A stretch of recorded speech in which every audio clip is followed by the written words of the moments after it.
Hello friends, one second welcome back in my YouTube channel. दोस्तों मैं हूं आकाश पांडे और आप देख रहे हैं आकाश पांडे ब्लॉग। आज चैनल बदला हुआ है तो बदल जाएगा डायलॉग।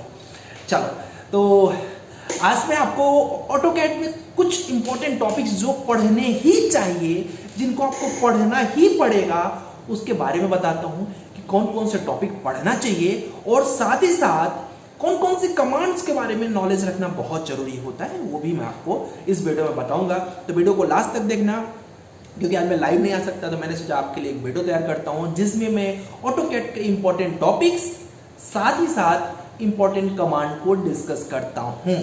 तो प्लीज सपोर्ट करना इसको, और साथ ही साथ आपको अगर किसी कमांड में कंफ्यूजन है तो नीचे लिखना, कंफ्यूजन नहीं है तो मेरे काम को बताना कैसा लग रहा है, कुछ न कुछ करके लिखना जरूर। आपके संदेश आते हैं तो कहते हैं ना, संदेश से आते हैं तो मज़ा आता है, मतलब आपका संदेश पढ़ने में। प्लस ये लगता है अच्छा ठीक है, ये है अच्छा ठीक है, राहुल डेली कमेंट करता है, अविनाश डेली कमेंट करता है, साजिद है, आरिज है, तो बहुत अच्छा लगता है। सो प्लीज़ करना जरूर। और फ्रेंड्स, ऑटोकैड में अगर मैं बात करूँ तो सबसे पहला जो इम्पोर्टेंट है, जो ऑब्जेक्टिव टाइप क्वेश्चन हो या फिर ऑटोडेस्क के सर्टिफिकेशन के लिए जो क्वेश्चन पूछते हैं वो पूछते हैं लेयर से सबसे पहले। और फॉर सिविल इंजीनियर लेयर सबसे ज़्यादा इम्पॉर्टेंट होता है। क्यों? क्योंकि लेयर ही डिसाइड करता है कि वहाँ पर आपको कंपोनेंट, कौन से कंपोनेंट कैसे और कहाँ पर रखने हैं। और जैसा कि मैं लेयर का एग्जांपल आपको बताता हूँ कि अगर एक ही प्लेट, सपोज ये हमारा क्या है, एक प्लेट है, और इसी प्लेट के अंदर दाल भी रख दूँ, चावल भी रख दूँ, रोटी भी रख दूँ, सब्जी भी रख दूँ, तो मैंने एग्जाम्पल कल बताया था कि बड़ा ही दिक्कत हो जाएगी जब हमें कभी दाल निकालना होगा इसमें से। लेकिन इसके जगह पे अगर छोटे छोटे बाउल बना दिए इसको, और बाउल बना के, जैसे कि बाउल ये ले लिया हमने और ये बाउल ये ले लिया, इसमें हमने सब्जी रख दिया, एक रोटी, एक चावल, एक अलग अलग सबका, तो अलग करना बड़ा आसान हो जाता है। इसी तरीके से लेयर में अगर हम काम करते हैं तो ड्राइंग में कुछ भी चेंजिंग्स आई है, या फिर कभी कभी ऐसा होता है कि जब हम लोग मास्टर प्लान बनाते हैं, पहले बताता हूँ मास्टर प्लान क्या होता है। Master plan in the sense जिसके अंदर इलेक्ट्रिकल का इन्फॉर्मेशन भी देते हैं हम लोग, प्लम्बिंग का भी इन्फॉर्मेशन देंगे, स्ट्रक्चर का भी इन्फॉर्मेशन देंगे, आर्किटेक्चर का भी इन्फॉर्मेशन देंगे, सारी इन्फॉर्मेशन पूरे ड्राइंग का प्लस सारे टेक्स्ट देंगे, उसको बोलते हैं मास्टर प्लान। क्या बोलते हैं? Master plan. तो जब कभी भी मास्टर प्लान बनाते हैं तो अगर सपोज प्लम्बिंग वाला बंदा है, उसने बोला कि सर मुझे ना प्लम्बिंग करना है, तो आपने कुछ प्लानिंग किया है क्या? अब आपने अगर उसको आर्किटेक्चर दे दिया कि चेयर यहाँ रखूंगा, यहाँ पर बुक रखूंगा, यहाँ पर स्टैंड रखूंगा, यहाँ पर माइक रखूंगा, उसके किस काम का है, इवन वो कंफ्यूज हो जाएगा। क्यों कंफ्यूज हो जाएगा? उसको लगेगा यार कहाँ पे कौन सा कंपोनेंट है, कैसे पहचानूं।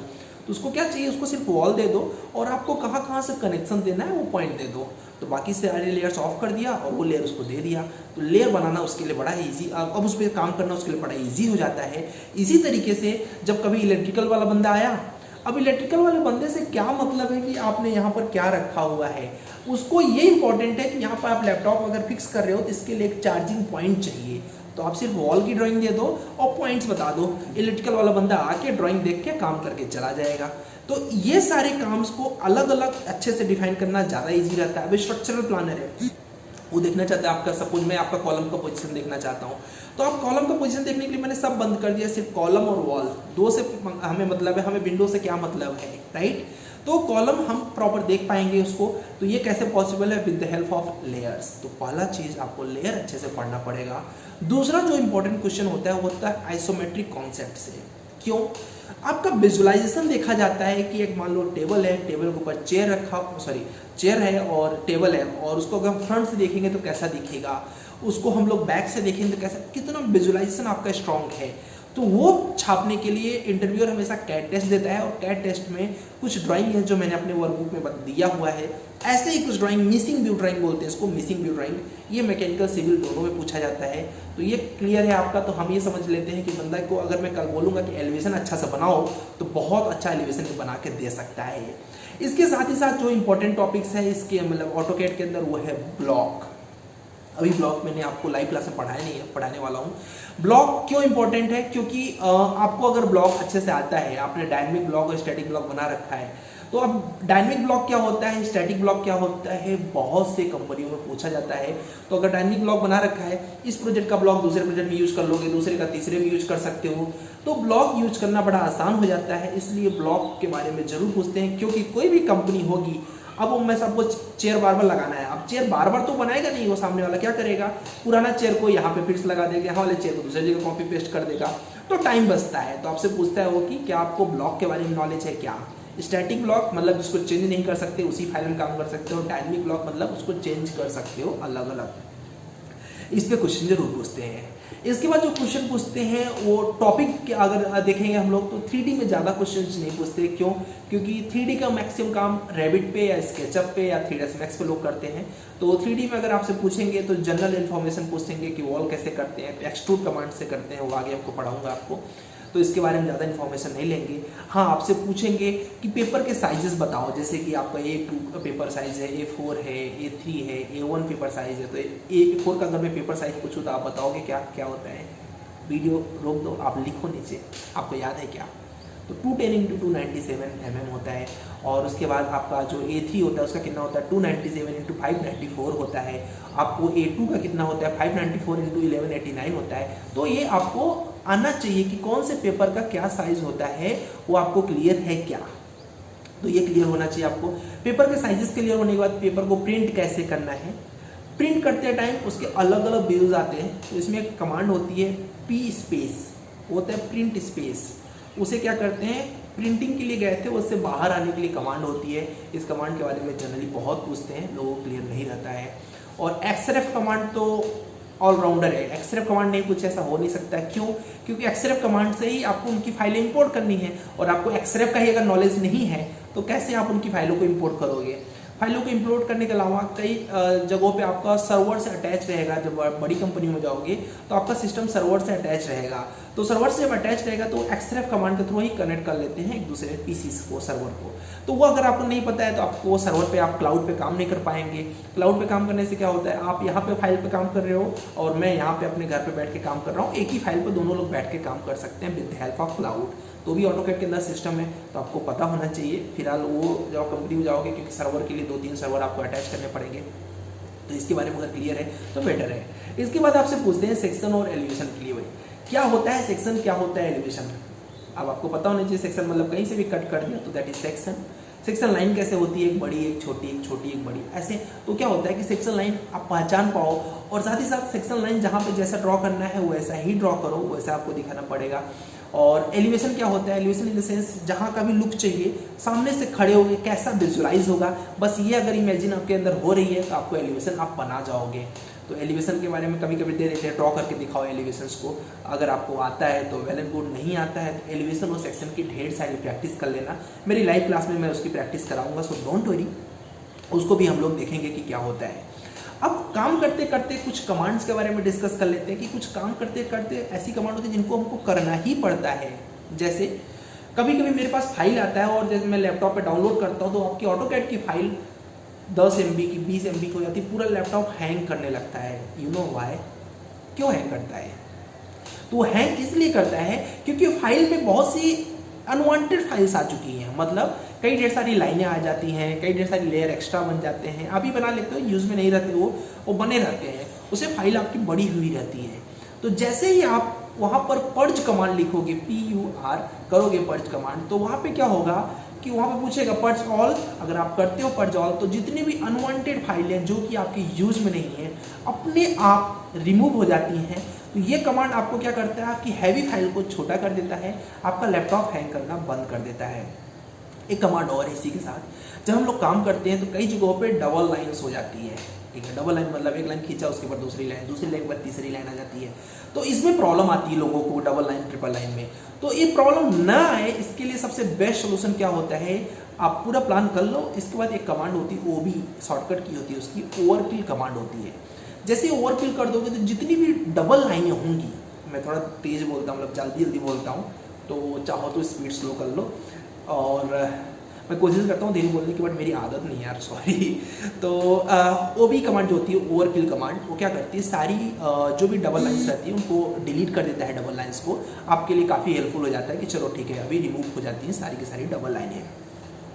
इसके बाद अगर हम बात करें तो कुछ कमांड जैसे कि ऑर्थो, डायनेमिक इनपुट क्या करता है, आप जब लाइन चलाते हो ऑटोकैड पे तो आपको इन्फॉर्मेशन पे करता रहता है कि अच्छा 9.6 गए आप, 9.4 गए, इतने मीटर गए, तो आपको कैसे बताता है वो, with the help of dynamic input बताता है। ऑर्थो सबको पता है क्या करता है, आपका लाइन स्ट्रेट करके देता है। डायनेमिक यूसीएस एक कमांड है जो कि बहुत ही ज़्यादा यूज में आएगा, आगे मैं आपको बताने वाला हूँ अपने लाइव क्लास में। अगर लाइव क्लास अभी तक नहीं देखा तो यार ज्वाइन कर लेना सब लोग, बाकी अपने तो सब पुराने मेंबर है, इसीलिए मैंने 6:30 पे इस वीडियो को लॉग इन किया। तो जो डायनेमिक यूसीएस होता है वो क्या करता है, किसी भी 3D प्लेन पे या किसी भी सॉलिड प्लेन पे 2D ड्रॉ करने का काम करता है। क्या करता है, 2D ड्रॉ कर देता है इजिली किसी भी 3D प्लेन पे। तो आपको पता होना चाहिए, बहुत से इंटरव्यू पूछते हैं what is the use of dynamic UCS command, तो आप बता दो। इसके साथ लाइन वेट है, लाइन वेट का क्या यूज है, तो लाइन वेट क्या करता है, लाइन की थिकनेस प्रेजेंट करता है, लाइन की क्या थिकनेस है। बाकी और इम्पोर्टेंट कमांड जो है जैसे कि एरे है, rectangular array, path array, polar array क्या होता है, इससे क्वेश्चन पूछते हैं। अभी एक्सप्लेन नहीं करूंगा क्योंकि ऑलरेडी मैंने वीडियो में बताया है। स्प्लाइन फिट, स्प्लाइन सीवी में डिफरेंस क्या होता है ये आपको पता होना चाहिए, ये भी मैंने एक्सप्लेन कर दिया है। डिवाइड और मेजर कमांड में डिफरेंस क्या होता है ये भी आपको पता होना चाहिए कि डिवाइड कमांड और मेजर कमांड में डिफरेंस क्या है। और इसके साथ साथ हैश के टाइप्स है, जैसे कि सॉलिड है, ग्रेडियंट है और पैटर्न्स है, तो ये भी अभी मुझे बताना है आपको। तो सॉलिड क्या होता है, सॉलिड मतलब किसी भी एक कलर से फिलिंग करनी है, जहाँ पे कोई एक कलर प्रेजेंट करना है वहाँ पे आप सॉलिड फिल कर सकते हो। जहाँ पे दो कलर को ब्लाइंड करके फिक्स करना हो वहाँ पे ग्रेडियंट करते हैं। जहाँ पे कुछ प्रेजेंट करना हो लाइक ब्रिक है, लाइक कॉलम है, प्रेजेंट करना हो वहाँ पर पैटर्न करते हैं उसके लिए। तो ये भी आपको क्लियर रहेगा तो आपके लिए काफ़ी इजी रहेगा, तो ये भी आपको आना चाहिए। इसके साथ अगर मैं बात करूँ और ज़्यादा ऑटोकैड में कि और क्या आपसे पूछ सकते हैं ऑटोकैड में, तो कंस्ट्रक्शन लाइन कमांड, सॉरी क्या बोलते हैं उसका, हाँ कंस्ट्रक्शन लाइन कमांड, जिसकी शॉर्टकट की क्या है एक्सेल। कंस्ट्रक्शन लाइन कमांड की शॉर्टकट की क्या होती है, इससे लोग क्वेश्चन पूछ लेते हैं। अब आप देख रहे होंगे कि मैक्सिमम चीज़ें आपको आ रही होंगी, ओनली 20 to 25% चीज़ें पे थोड़े से आप कंफ्यूज हो रहे होंगे कि सर ये क्या होता है, क्योंकि वो भी मैंने आपको कवर नहीं किया है। तो जो मेरी ऑटोकैड की डेली 6:30 पे क्लास चल रही है, इसको कंप्लीट अगर करोगे मैक्सिमम आई थिंक 30 लेक्चर्स लगेंगे, तो 30 लेक्चर्स में आपको ऑटोकैड पूरी तरीके से रट जाएगा। मैं ये जरूर बोलूँगा कि ऑटोकैड के साथ आप बिल्डिंग बाय लॉ फॉलो करते रहो। यूनिक्स विले वाले चैनल पे बिल्डिंग बाय लॉ मैंने बताया है, आप वास्तु के रूल फॉलो करते रहो। क्यों, क्योंकि हम लोग प्लानिंग पढ़ रहे हैं, तो वास्तु का रूल प्लस आपको बिल्डिंग बाय लॉ में सेटबैक कितना छोड़ना है, क्योंकि किसी भी ऑटोकैड के इंटरव्यू जाओगे केवल ऑटोकैड का क्वेश्चन नहीं पूछेंगे, ऑटोकैड के साथ ढेर सारी ऐसे कॉन्सेप्ट्स के बारे में पूछेंगे कि आपको इंजीनियरिंग ड्राइंग का नॉलेज है, सेक्शन लाइन कैसे ड्रॉ करते हैं, सेंटर लाइन कैसे ड्रॉ करते हैं, हिडन लाइन कैसे ड्रॉ करते हैं, इसके बारे में क्वेश्चन पूछते हैं। तो इनको थोड़ा सा क्लियर कर लो, डेफिनेटली बाकी चीज़ें तो आपको मैं क्लियर कर ही रहा हूँ। और वीडियो कैसा लगा, इसमें कोई कमांड ऐसी थी जो आपने कभी नहीं सुना था, फिलहाल और भी बहुत सी कमांड है जिनको आपने नहीं सुना होगा।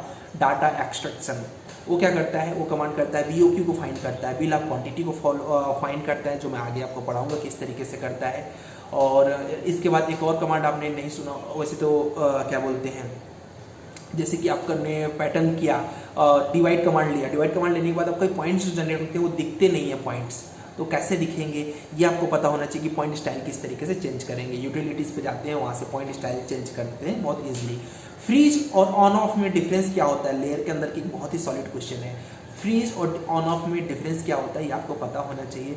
अब मुझे बताओ, ये आपके लिए क्वेश्चन है, फ्रीज और ऑन ऑफ में डिफरेंस क्या होता है। मिलते हैं आपसे नेक्स्ट वीडियो में, यानी कल लाइव लेक्चर में 6:30 पे। तब तक के लिए बाय बाय। एक्चुअली आज मैं थोड़े से मतलब तबीयत मेरी ठीक नहीं थी, और साथ ही साथ मुझे बाहर ब्लॉगिंग के लिए भी जाना था। आप सोच रहे हो कैसे ब्लॉगिंग के लिए जा रहे हैं सर, क्या करूँ, काम करना पड़ता है, तो आज शायद रेस्ट करूँगा, कल जाऊँगा। तो आज मुझे ओके नहीं लग रहा था, मैंने सोचा एक वीडियो बना के आपको, क्योंकि आप तो आओगे 6:30 पे वेट कर रहे होगे, तो आपके लिए ऐसा थोड़ी हो सकता है कि आप वापस जाओ। तो मैंने सोचा एक वीडियो बना देता हूँ जिससे आप कुछ नॉलेज गेन हो जाएगा। इसको नोटबुक में लिख सकते हो, बाकी नॉलेज हम लोग 6:30 पे कंटिन्यू करेंगे। चलो बाय बाय, थैंक यू।